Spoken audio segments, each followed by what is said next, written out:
It's great. It's great to be here.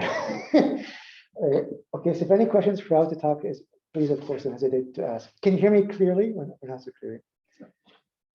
Okay, so the title sort of says it all. I'll talk a little bit about some aspects of criminalization, particular bounds of criminalizations, and also about glasses. And there's a relation between the two, but I'm not sure if I'll actually be able to talk about it in any great. Sorry about that.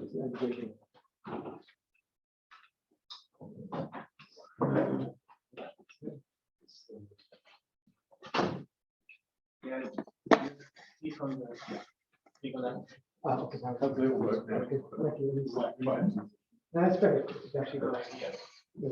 Thank you. Okay, so before I run out of time, tell me what conclusions are. So you know where I'm headed, and then of course you can decide if it's worthwhile your time or not. So if you want to look at basic quantum effect, restrictions, then you'll sort of find that there's perhaps not too surprisingly, but there are bounds that you have relating to what you can have in equilibrium, thermal equilibrium, which originates from quantum mechanics. So, you might think that these bounds are academic, and I wouldn't blame you if you thought that way. But actually, for reasons of maybe just sheer chance, or maybe just something deeper, in many situations, at least the ones that we looked at, those bounds are not really far from reality. So the bounds that you get are not too far from actual experimental values. Okay, so these are the bounds that I just mentioned a few seconds ago. This is, of course, a detailed slide. I'm not going to go over everything here. But the point is that you have various physical quantities which appear here on the left-hand side. You just read them off. The viscosity, the shear viscosity, and so on. Diffusion constant. And if you look at the bound we can actually get from quantum mechanics, which are these bounds, motivate for you how we actually divide these bounds. In some cases, these are order of magnitude bounds. In some cases, the bounds are actually really exact bounds. And then you actually try to plug in empirical values that you have. This is what this column is for different systems. Okay, so you can put various systems that you actually have, aluminum, temperatures, and so on. And then you compare that. Then you compare it to actually real values that you have. Okay, so it's not far from reality in some cases. Okay, so of course, if you go to bounds which are really exact bounds and try to be as exact as possible, then the bound can be pretty far off from empirical values. But if you try to just say, when you think about what typical things can actually have, let me not be too mathematical or have a really good bound, but then how approximate would actually really be, then the bounds are actually not far from reality. So this is, let's say, bound that you get. Okay, this is actually the empirical value that you get, so it's not too far from the quadrant. This is not too far from reality. Okay, so now how do we actually get these bound? That, of course, would be the main theme, but maybe the only thing that we started from some I have, that we don't have as I go through things. The other aspect I want to talk to you about is a question that you're going to ask, which some of you are experts on, some of you are maybe not looking at this yet, which is a relation between supercooled fluids. So as you take a fluid in equilibrium and you cool it down fast enough, it can bypass crystallization. It doesn't actually have enough time to crystallize, becomes so-called superfluid. It should be a crystal, a solid, but it doesn't have enough time to actually do that. So it looks sort of fluid. It hasn't crystallized, but the temperature is actually lower than that, melting or freezing more precisely. It's going down in temperature. So this is a supercooled fluid. If you keep cooling it down more and more, some stages falls up from the rim, becomes so-called glass, empirical time scales.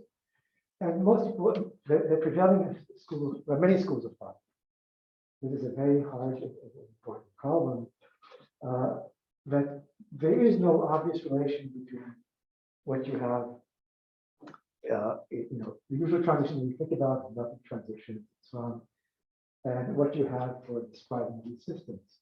There are various sort of theories also in this room. trying to understand quite successfully many aspects of this. But of course, you can ask questions like this one. Can it really be that this transition, which seems to be very different from usual transitions, can it have aspects which are nonetheless similar to what you have with nickel and melted? You might say, why should there be such a relation? But still, you can ask, does this actually occur or not? And so if you just try to look at data collapse motivated by some simple theory, it seems consistent it might be actually related to things. So it's not that you have some additional new temperature scales that appear that govern what happens at very, very low temperatures or average considerations alone. But maybe hand in hand with that, they're actually also giving effects that come into the game, but and determine what actually happens, at least partially. Okay, so this is actually one of the things we said questions lead to. So let me just lead you quickly for what this is. Of course, there's lots of data here, hundreds of thousands of data points. So here you might read this, of course, in an R exam. But the point is that there are lots and lots of fluids here. Okay, this is experimental data. This is collated when it comes to the Klein here. And these are all published data. And then you can look at the logarithm of the viscosity, which is what this data is, or extension time from generally of these systems, which you can measure from measurement. You can sort of get from measurements of the response measurements at different temperatures T, which is what this T is. And you divide this by the corresponding viscosity of the extension times at melting, or precisely so-called liquid temperature. This is a dimensionless ratio. Okay, this is just logarithm back to 10. As you can see on the data scales or scales of fluids shown here, can change by a lot. And this is, of course, one of the aspects of superfluid systems. In particular, that many glass fluids have a drastic change in their dynamics. Many orders of magnitude. You can see here on the right hand, vertical axis, the magnitude 16 in this case, over a relatively narrow temperature range. Okay, depending on what the fluid is, sometimes it's not so dramatic. Sometimes it is very dramatic. But the point is, it can change. The change can be quite notable. And so, for different fluids, you have different colors and so on. And you can see that the data seem to collapse. Now, let me explain to you what this horizontal axis is.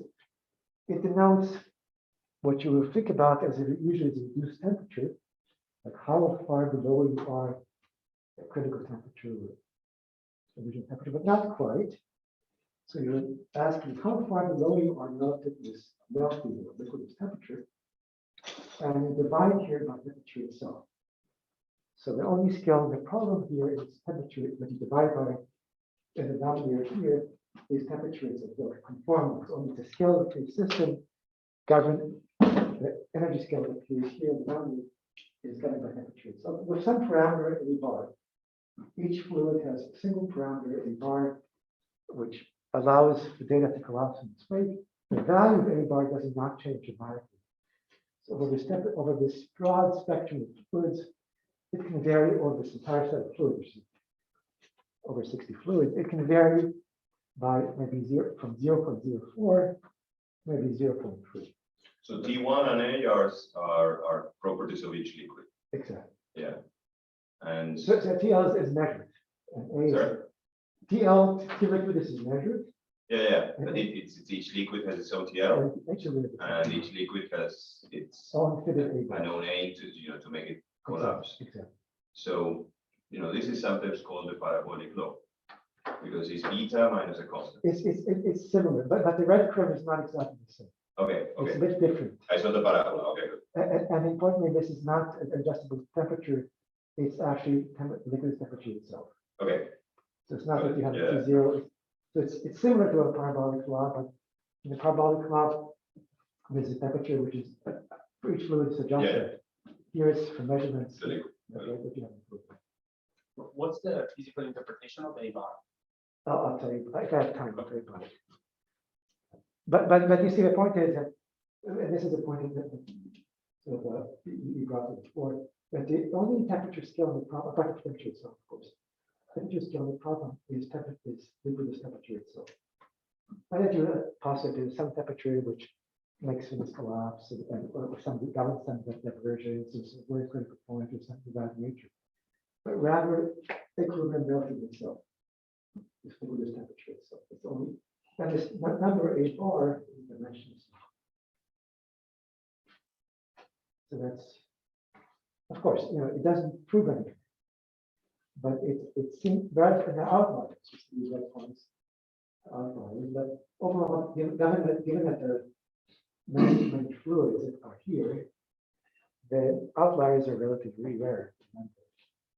This is to actually do something which we haven't done better. Okay, so let me first walk you through the idea underlying these balance that I mentioned earlier. So how quantum mechanics might give rise to fundamental balance on various physical quantities. Okay, so this is what was work that was done with my former student, George Kabadi. So let me sort of walk you through the idea. There's only one main idea. And the main result, which given by the simple idea, which I'll outline to you momentarily, is that if you think about some local observer, anything that you like, velocities, and so on, whatever you like to think about, and you ask how fast can this velocity, or position, or whatever you want to think about, can vary as a function of time. So Q is your quantity of interest, local quantity of interest. So H is just the hybridization. If you think about hybridization, superscript H will represent. Phi is that I have some local atom or electron, whatever you want to think about, sphere, whatever I want to think about at the time. Okay, and I'm looking at the ratio of the variation of this quantity of interest divided by the standard deviation in from okay, it's a rate of change, of course. And I average over the number of particles in my system. So for spin system, think about lies, spin systems, and think about the number of light cells. Whatever problem you want to think about in equilibrium, that's friendly. Okay. So this variation that you have cannot be arbitrarily large. The rate of change cannot be arbitrarily large. And in fact, it's bounded by equilibrium. It's bound by constants of nature, Boltzmann constant, Planck's constant. Actually, as you might know, the Boltzmann constant was actually deduced by Planck himself in his famous paper. When he was actually using it.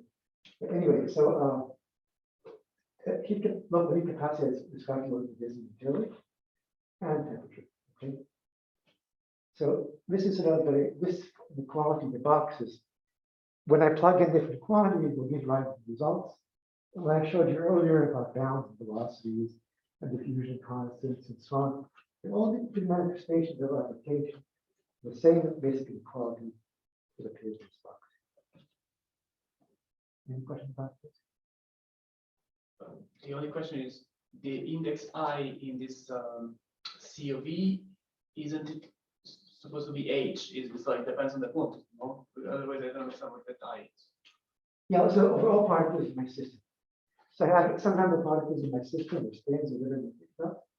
Right. This is n lambda, and I'm summing an average. No. Yeah, but on the other side of the equation, Yeah, it's all the same. So I apologize for it.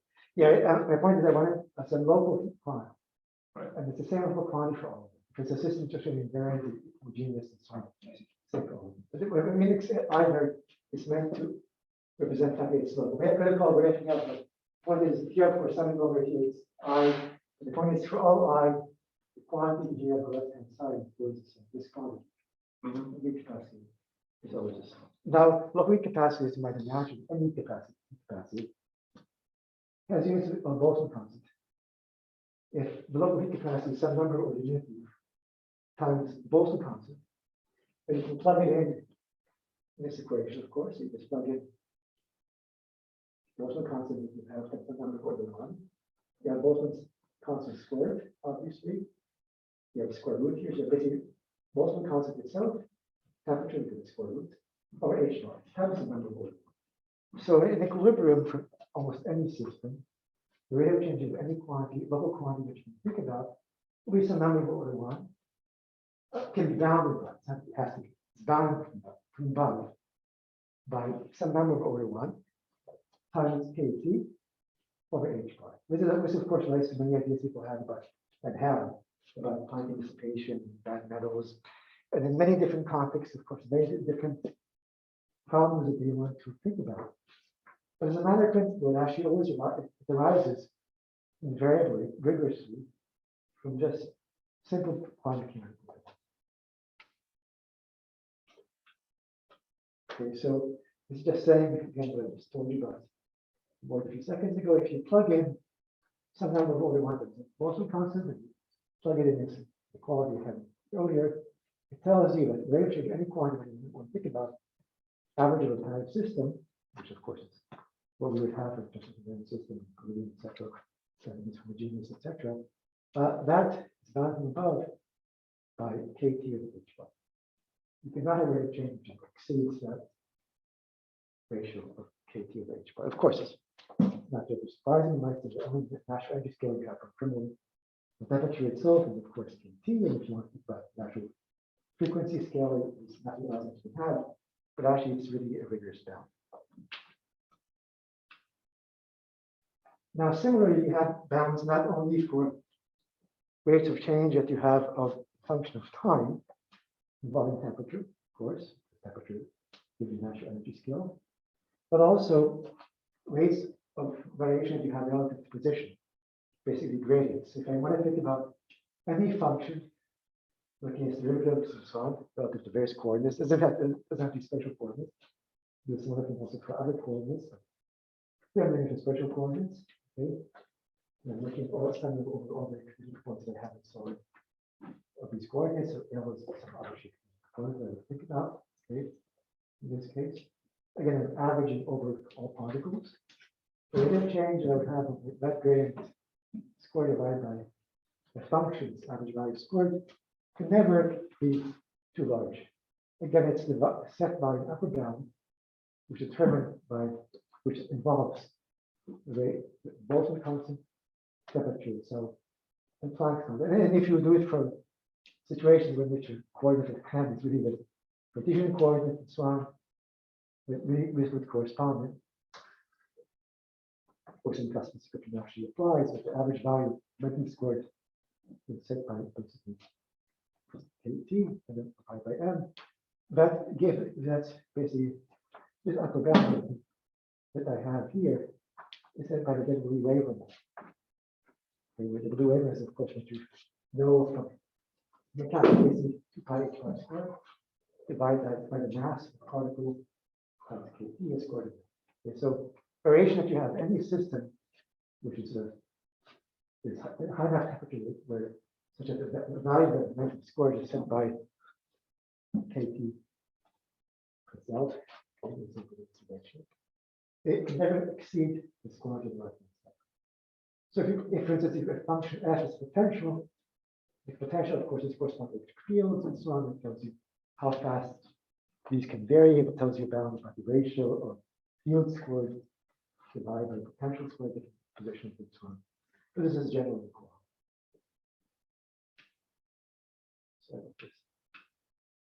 Okay, so how do we actually prove this? The idea is embarrassingly simple, perhaps. But now you have, sorry, just to understand what Yes. you're saying.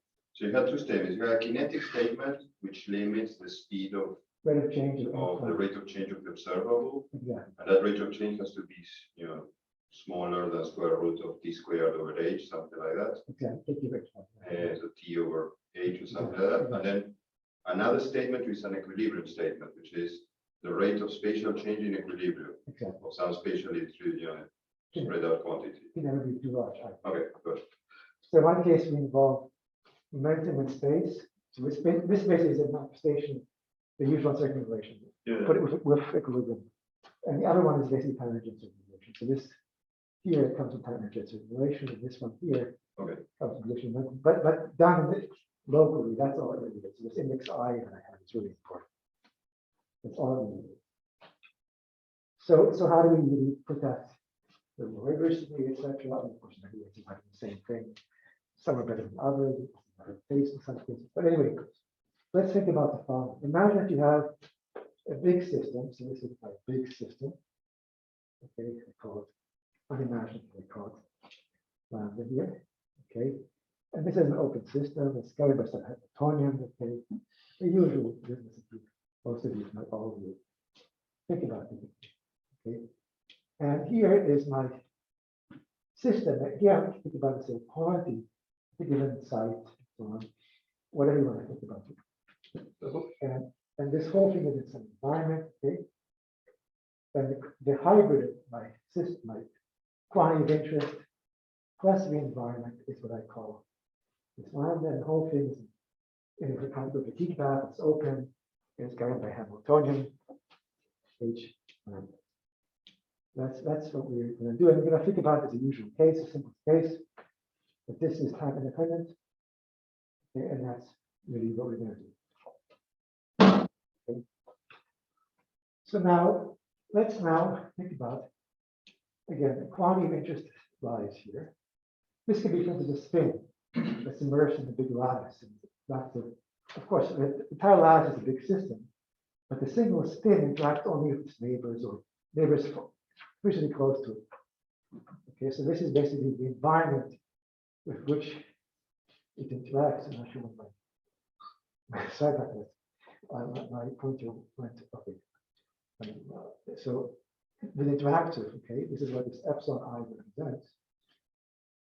Okay, and so now what I'm going to do is I'm going to write down all the terms that I have, that this spin or this mass or whatever you want to think about interacts with. So there's some subset of terms in the big Hamiltonian that actually give rise to dynamics of the single spin or electron or whatever I want to think about. Because this Hamiltonian itself, sorry about this, H lambda involves an extensive number of terms. Okay, but the number of terms that actually give rise to dynamics of the quantity of interest that sits here is finite if the interactions are low. Any questions about this? So those terms that actually do give rise to dynamics of this quantity of interest, I'm going to call them HI. Okay. This again emphasizes this is a local property. Okay, so all of these basically don't commute so on with a quantity of interest QI that sits here, and they endow of some. Question. Yeah. Maybe this is silly, but how does H tilde not depend on time? Because I start with a localized Q, and then you have it there. This is a Heisenberg Hamiltonian. Sorry? It's the Heisenberg Hamiltonian. So any given moment in time, it's the corresponding Heisenberg operators that you have that don't commute with the sum. So we have thought that this operator grows, and then you start commuting with things which are further away. Yeah, if I think about a Chinese representation, and I think about how the operators evolve, they extend in space, absolutely. Yeah. But if I think about, let's say, the position of momentum, whatever I think about, that's time t. In a Heisenberg representation, that's whatever it is. That's time t. Of course, I can write this down if I go backwards in time as an evolution, but I had earlier with experiments, etc. But I'm writing all these operators, I'm writing them down in Heisenberg representation. Just a follow-up, I still don't understand. So at time t, the size of the operator will depend on t. Yes, but what I'm thinking about is thinking about HI. So this notation I have, which is maybe not the best, it involves various terms. Let's imagine it can involve, let's say, the kinetic energy that I would have, potential energy that I would have, and so on. Okay, but and of course, interactions that you would have. Let's make it easy. So these guys, okay, do evolve with time. That's the point. But I can write this down any given moment in time. The HI that I would have at that moment in time corresponds to what I would have here in hyperposition at that moment in time, and this is that moment in time. Yes, it's true, but of course these operators individually, function of time, evolve. There's no question about they spread out. There's no question about that. But nonetheless, the Hamiltonian that you have is still can be written down in this fashion. So the main thing that I have in the Hamiltonian. So I have my full Hamiltonian H lambda. And of course, this is a time independent, so if you write down, is what I would have my representation. And in this big system, I would have it voluntary energy, potential energy that I would have. I just pick out those individual terms that don't commute with the quantity Qi of interest, and I write them separately.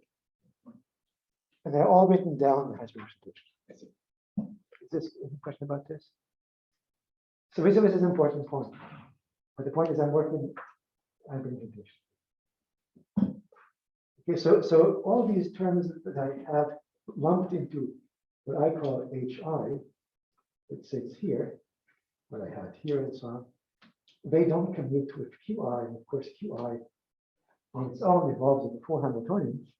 But importantly, the ones that actually give rise to this non-trivial behavior function of time are those terms that don't commute with QI, which I can lump separately by writing the things I have symbolically done here in my book. So now, the reason that I wrote here this local HI is important. If I would write here a full many-body Hamiltonian, the bounds that I would derive momentarily are useless, because they would scale upper bound scaling the system size for local quantity, and that goes infinite and finite limits to use this down. But as written here, the bounds that I have here, if a quantity of interest, they can spread it, whatever they do, but still, for normalized operators, normalized bound and so on, or even not, it doesn't have to do that. For the local operators, then the quantity that I have here is typically an operator of size 1. So the bounds that I was making internally are actually do not scale with system size. Doesn't matter how big your system is, the size of this bound that I will get, basically time energy uncertainty relation, will be system size independent. So what I can do is I can write down time energy uncertainty relation that I have any quantity that sits here. The quantity is always, I call it QI. I'm working on representation. Okay. And this thing written here, or you might know it, or you might not know it, is a usual time energy uncertainty relation to all of you know, but it's written down for a thermal system. For a thermal system, simulations apply, but instead of writing the variance, etc., pure states, you just write them down as evaluated in the density matrix for a thermal system. Okay? Including rigorously, it doesn't go any change. And now you have to, so this corresponds to variance of local Hamiltonian, which is what governs by what I call local capacity. This corresponds to the variance that I have of the quantity QI of interest, whatever it is. And this is accommodated, but I average it again from a density matrix that I have here. Okay. So now I can evaluate, so now this is really, this quantity here corresponds to, by Heisenberg's equation of motion, corresponds to the time derivative of QI itself.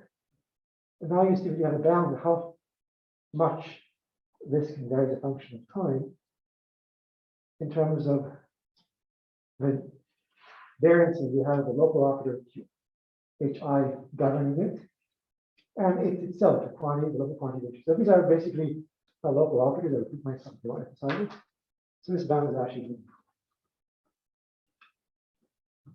And the way to prove it, I'm not sure if I want to go through all the details, but there are many ways of proving it. Some ways of doing it are not very many at all, in my opinion, but it might be a matter of taste. But one way is actually quite almost immediate.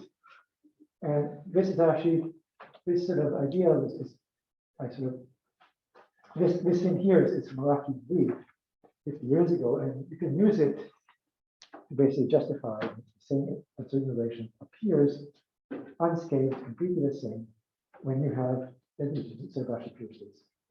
So what Meraki and Leaf noticed a long time ago, and now it's called under different names, as ancillas and chemical doubles and so on, but it might actually be for the first time introduced by Meraki and Leaf, is that you can write down any density matrix in the system as corresponding to a wave function on a bigger system. Okay, so the idea is, imagine that you have here some density matrix which you write, of course, in the usual way. So you have some probabilities, you have its eigenstates to be in different states and so on. Now you can write down this probability density that you have on the system lambda with a corresponding probability of eigenvectors and so on C. In terms of a wave function that has its support on where the actual system really is where it receives the belong. And an additional part, if we have associated any particular wave function, eigenstate C, there's another wave function living in the orthogonal space. Okay, and all these states, W sub C, are usually orthogonal to each other. Okay, so now if you write down this pure wave function, okay, so these are orthogonal to each other, write this pure wave function down and write down psi of psi. So you write down the usual thing. You write down the density that you have in the pure state, which of course is psi. The pure state psi times itself, and you trace out over the complement that you have of your system, where you actually have these states WC defined. Then you can see that you get nothing else other than the density matrix that you have here. The reason for that is, of course, is WCs are orthogonal to each other. And you would trace, you just have C times itself as the outer product that you have here. And the square that you have here of PC itself will appear twice because you have psi is not as equal to psi, but it's psi times itself. You have the square root of PC squared, of course, will give rise to PC itself as it's here. Okay, so now once you have that in hand, proved by like indeed decades ago, then of course you can sort of see that if you have any inequality, any relation improved for pure states, and its rate relation, like considered relations, then it follows that it also applies for any mixed state. The time is a messy mix, because any mixed state average can be expressed as a efficient value that you have in the pure state. Okay, so any efficient value that you have, which corresponds to average that you calculate the density measures. So in particular, also, that's relations also. Right? Known for your work, you don't have to do anything else to prove it. It's neat. Okay, so that's really the idea. And now, I apologize, it's a bit messy, but it's actually simple. I just wrote down everything here. If I write down how fast, as a big picture, any quantity Qi can vary. Okay, so this average value of the trace, the full density measure that you have of quantity of interest.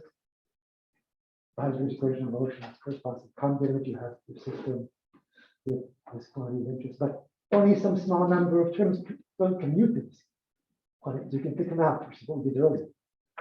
So only those terms in this environment that don't commute to SI itself will actually keep here. Now you can bound this average here by the uncertainty relation we just discussed in the previous slide. Previous two slides, but one of them I skipped over.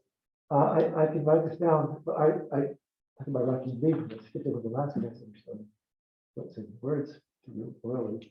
I can bound it by what you would have in the usual uncertainty relation. Any questions about this? So what this inequality written wrong, yeah, literally wrong here, just involves uncertainty relations going from here to there. Involves picking out a small number of terms that don't commute to the Hamiltonian and going from here to there, and involves a Heisenberg equation of motion to re-express the derivative local quantity, any quantity, in this case local quantity, as a commutator with the Hamiltonian. That's all it is. So, okay, so now you can sort of see, you can rearrange it and so on, and you can sort of see that the average value that you have, the variance of local Hamiltonian, that you get given rise to dynamics, defining QI of interest, is a bound on the average value that you have of the all particles in the system. Explaining this is another one to think about, of how quickly this quantity QI can vary as a function of time, divided by its corresponding variance. And now you can plug in what you would have for different quantities. So you just go ahead and say, what happens if QI is a coordinate? What happens if QI is a momentum?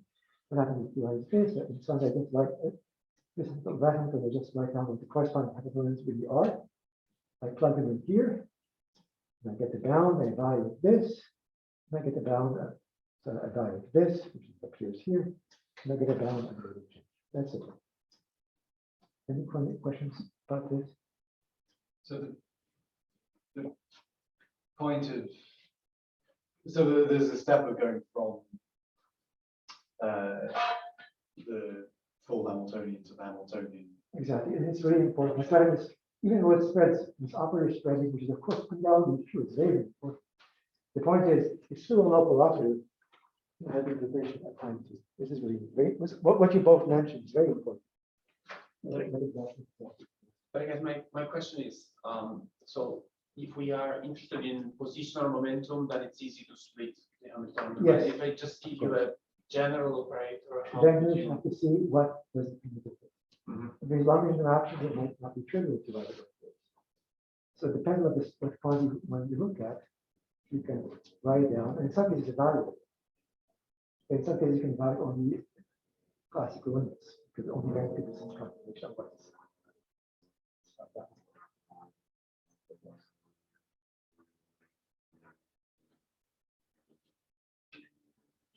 So now if you have a particular quantity, you just get this, so this is what I just mentioned. It's quantity, okay. And you can now look at the average value of this ratio of how fast something varies, divided by standard deviation, it doesn't change. Squared. Okay, and I'm going to now write down at this bar, apologies for concentration, but just to avoid writing the sums of it all the time, as a system-wide average of this quantity, or in this case, quantity, what we're interested in is rate of change that you have squared of the local operator. Okay, so that's what we will have. And now you can sort of see by plugging in, if you, by definition, write down the variance of the Hamiltonian. So like this. If you write down the variance of the Hamiltonian here, variance of the Hamiltonian as a heat capacity, effective heat capacity, times kT squared. Of course, in usual case, but as you know from dynamics, variance of the Hamiltonian is equal to Boltzmann constant temperature squared Z capacity. That's exactly what it is. Exact result. But now we don't have the full many body Hamiltonian. Now we have a small Hamiltonian, which is what I have as a cartoon I wrote here. Okay. So now we evaluate its variance in the full system. Okay, because it traces down to the full system, but I evaluate the variance. I call that variance kT squared and local heat capacity. That's the local heat capacity. Okay, so you can sort of see that given all these definitions that I have here, I can balance how quickly the heat can actually vary with this local heat capacity. This is the equation I flashed at the beginning. So rate of change that you have of any local quantity Q, average of the entire system, allow this to think about an equilibrium temperature T cannot be larger than what you involve fundamental constants, of course, to Boltzmann constant, Planck's constant, temperature, and this effective heat capacity. Locally, which you can evaluate in various systems. You can always evaluate, of course. For example, you can evaluate. Okay, so now is an example of that. Suppose I have a system, the interactions can be arbitrary, long range, whatever. It doesn't have to be a simple spin change or something, or harmonic change, whatever. It involves a real system. Okay? Interaction can be complicated in one way. But I'm going to think about it not into a system, which is also high temperatures, effectively it's almost classical. But of course, H bar still appears in the mental. So I'm going to write down the full many body Hamiltonian sum as I have in the whiteboard of the kinetic term plus the potential. So the kinetic term is somewhat relativistic, so this is involving the usual p squared to n term. If I think about a single coordinate for particle, I have n particles in my system. I'm going to think about some Cartesian component of those particles and coordinates. Okay, that's my local quantity Qi. I'm interested in about Qi. The only term that Hamiltonian does not commute with this quantity is the momentum squared. It doesn't matter how complicated long range potential is, so long as the magnetic fields, the potential involves only the coordinates.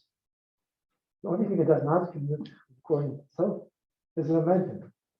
The only thing does not commute with the coordinate for particle I for the direction L itself is a conjugate momentum term appearing in Hamiltonian, which is just a term for particle I for the direction L. Okay, so I can now plug it in. I can evaluate what this thing is. So far, I do not do anything classical. But to evaluate this average for a quantum mechanical system in general, with an arbitrary potential, is impossible. But classically, it's trivial because classically, independent of potential in the diffusion field, to evaluate the average of p squared over 2 averages. And so if you do that, the high temperature in particular actually applies, then you sort of see that you can replace this variance basically if high temperature becomes this kT squared 2. And in general, if you have a limit on how large the fluctuations can be, it does occur in these situations. Then you sort of see that you have this equality on how fast particles can move. So this thing here is rigorous. This thing here involves an approximation.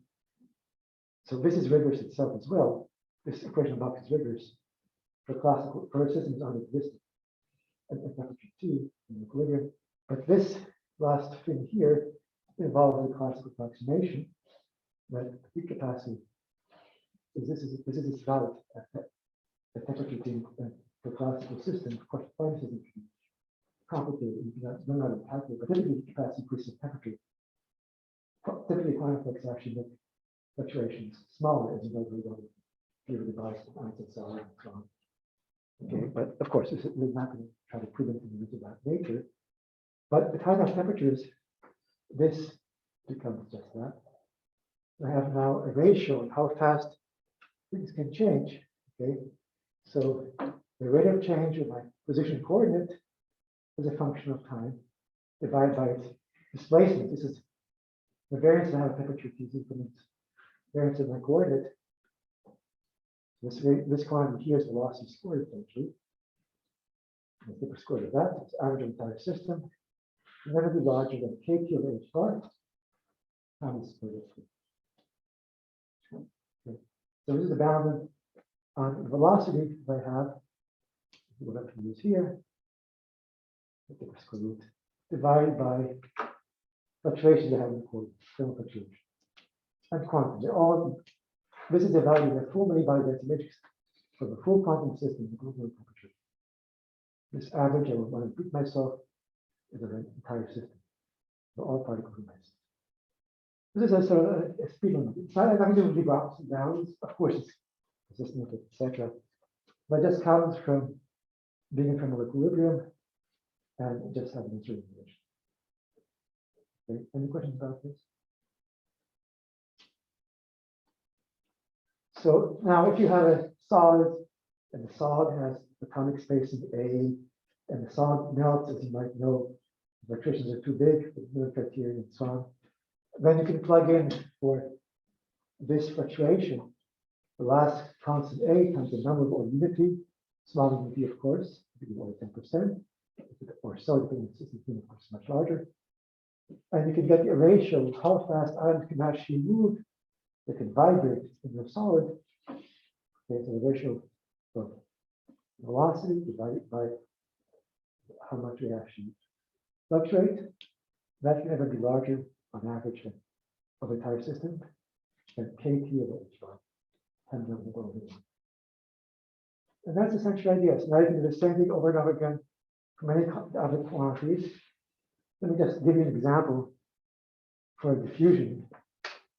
Okay, so you can also get down on diffusion. Of course, as you know very well, I'm sure all of you, or most of you know, and some of you know much better than I do, quantum physics can give rise to limitations on diffusion. You can actually, of course, have absolute localization. Things that many of us study now, and many of you study now, intercollision, quantum systems, and so on. But now we're going to think about systems with high temperatures. But again, I'm going to look at what happens when I do my inequalities and go to classical. So, as you know very well, as most of you know very well, I can write down the diffusion constant in terms of the so-called Green-Kubo relation. They're also basically all response functions in terms of the so-called Green-Kubo relations found by Green and Kubo, which involve integrals over time of other collection functions. So the diffusion constant up to numbers of 1, 2, is set by the integral that you have for all times with velocity equation. How do you prove that? Nobody was proving it. Of course, all the same in here. One way of doing it is to write down the variance that you have for your position at time t, so how much you actually move during the time t. You can write out longhand the integral, of course, the velocity to get the displacement after time t. You square that and the average. Of course, the square you can write down is another integral, obviously.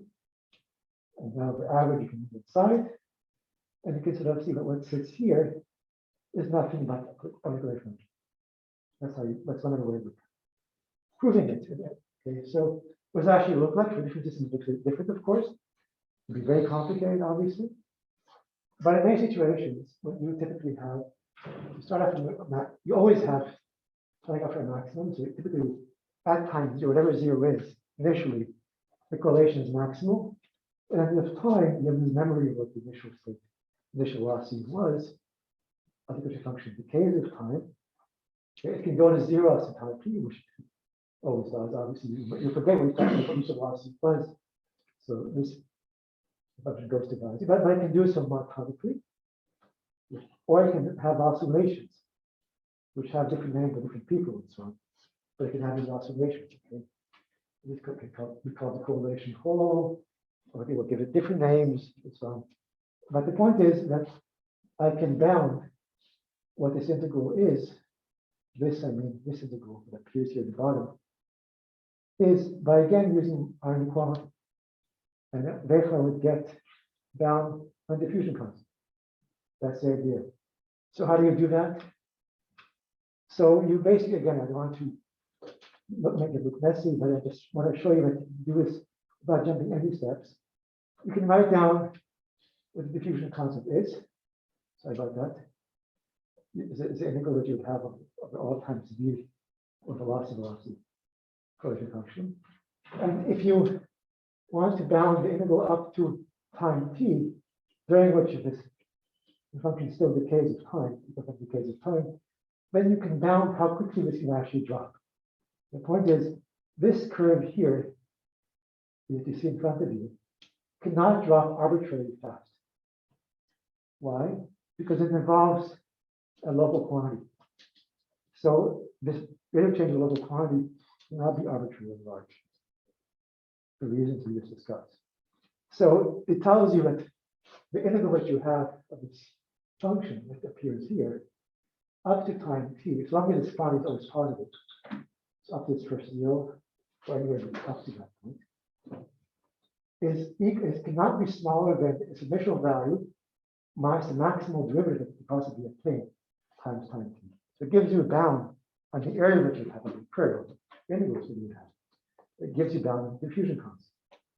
So that's as a value up to that time t. Of course, that for zero can go all the way up to infinity. You can define it, often is, in the situation you actually want to look at, but it gives you bound on the derivative of the displacement squared up to time t.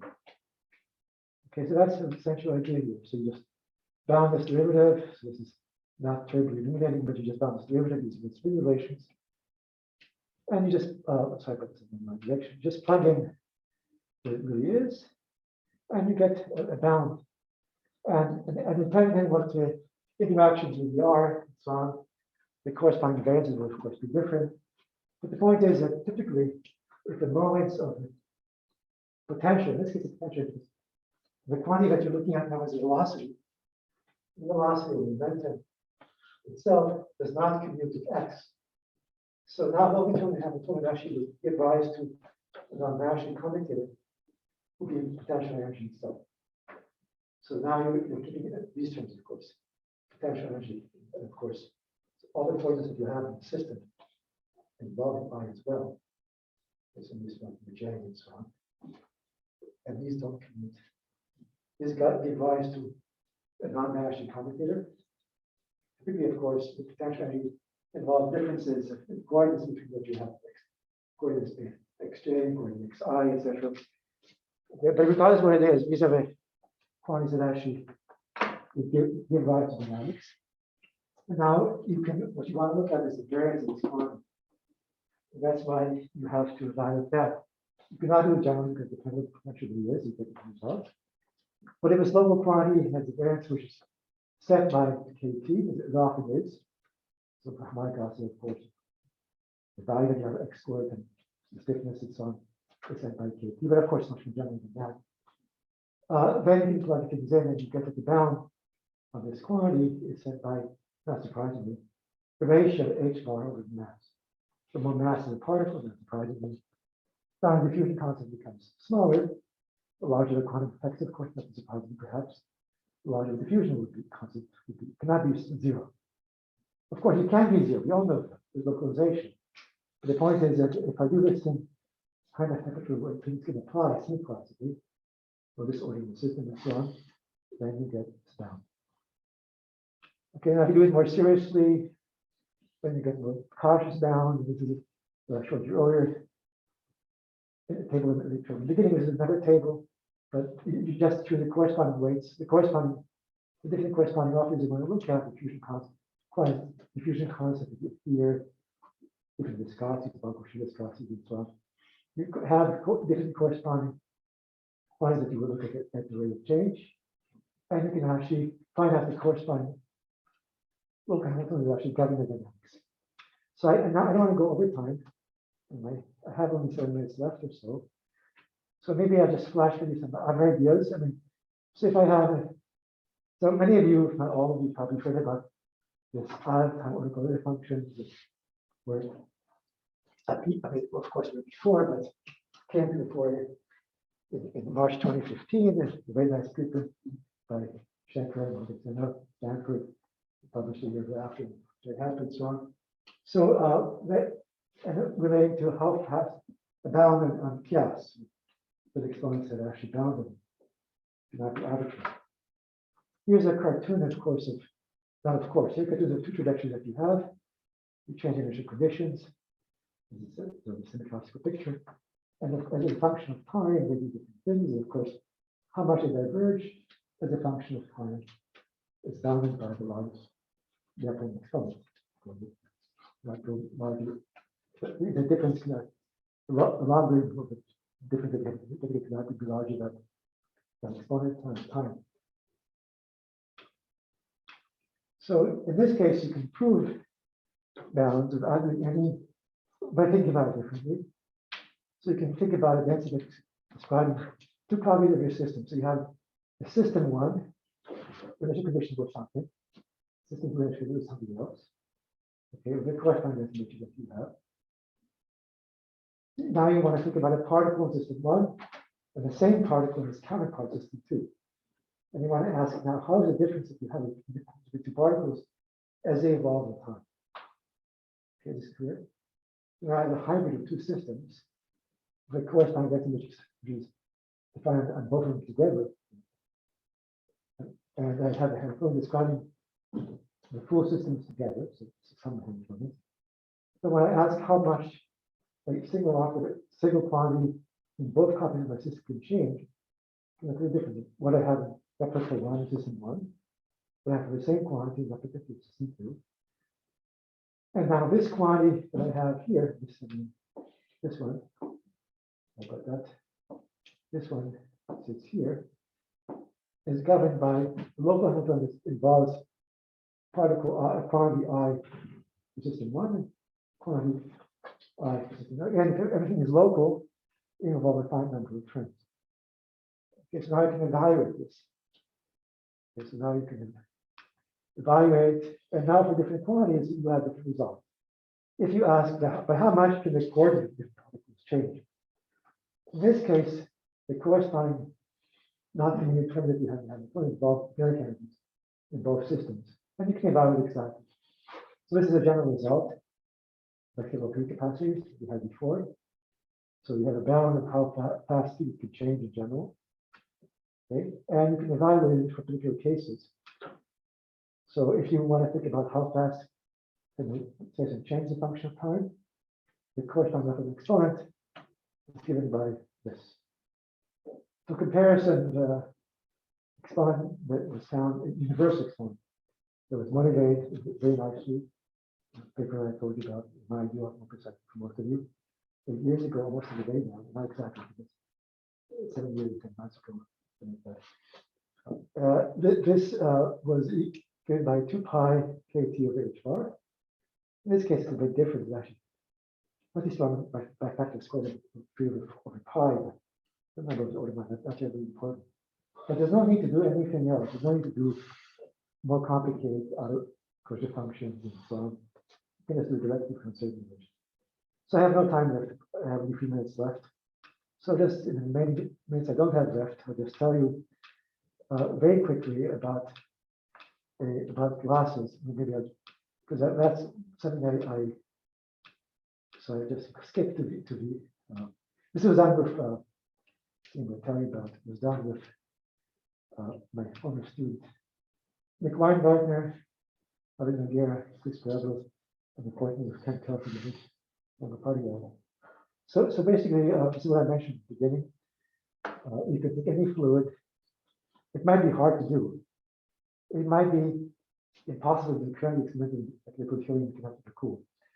But theoretically, people believe it can cool any fluid if you cool it fast enough. So here's the demonstration that you have over water. You can take water, put it in the freezer for about an hour or so, take it out, pour it into the container. If you do it gently enough, what happens is that as the water strikes the container, it actually starts to crystallize, overcome the creation barriers, and you have this column of ice forming. This is typically water. It's not easy to actually do it. This constitutes orders of magnitude of many different fluids. Again, I'm not going to read this, but the point is, different fluids, as I showed you earlier, this is from plastic paper. Different fluids, what they do is they increase the viscosity by the order of magnitude to put down the exercise here. And if you try to do this from a quantum perspective, so you can of course think about it classically, and most of us think about this classically because it's a classic phenomenon. Or you can think about quantum effects of it by localization. You don't think about relating to real glasses that you have around you. But nonetheless, you can still ask how does it actually come about? So you have a many-body Hamiltonian involving, of course, the kinetic energy, all interactions, etc., which of course nobody could solve. But as a matter of principle, that's what governs the system. And you can formally write down what the eigenstates are. If you think about the states you have in phase, that's the phase space. And you can see how they will actually evolve in time. Okay, and so the point is, and I'm rushing too much to the end, and I don't really do this. But the point is that, as you know from mechanics, if you look at any level quantity O, what you actually measure equilibrium are averages that you have for eigenstates. Okay, in some energy window, the ETH positive happens for exactly some eigenstates and so on. But regardless, in the usual case, you do an average over some number of eigenstates, some energy window, mechanical average. Now, this on the right hand side, not calculate for real systems. Of course, we give our students problems to solve harmonic oscillators, like your gases and so on. But for real systems, you cannot really solve it. The quantity on the left hand side, you can evaluate by experiment. If this is in equilibrium, you can actually go and measure what it really is. So this gives you, even though you cannot actually calculate this quantity on the right hand side, nature can calculate for you by measurements. So now if you have a complicated spectrum of your system, you can sort of see that you have different states corresponding to different phases. And the point that I don't have time to go over, going to the notion should stop with, is you can actually try to infer that calculate eigenstates by using the simple dictionary. And using that, if you think about the full many-body Hamiltonian, it's corresponding eigenstates. And not think about special states as MBL and many-body relations, not as scar states, but usual string states. The only way you can actually get around, apart from the Hamiltonian, of course, the only way that you can get around having a different behavior is by mixing different eigenstates or classical phase space, mixing and formally different probability densities that you have in phase space. And if you see the Gaussian distribution, then you come back to this. There, that should be the membership of this curve. biggest collapse on some red curve and saw the viscosity. So this was at the very, very end. I just quickly flash it, eventually it's really stop here. And the point is, if you, this curve that I showed you at the beginning, it basically was derived by assuming you have a Gaussian distribution, a scale-free distribution of functional energy, which is of these eigenstates across the number of states, states and phase states, and so on. Learn what the character is. We're just doing integrals for calculating what viscosity that really comes to. So I apologize for rushing too much in this. About a minute or so, but that's not good.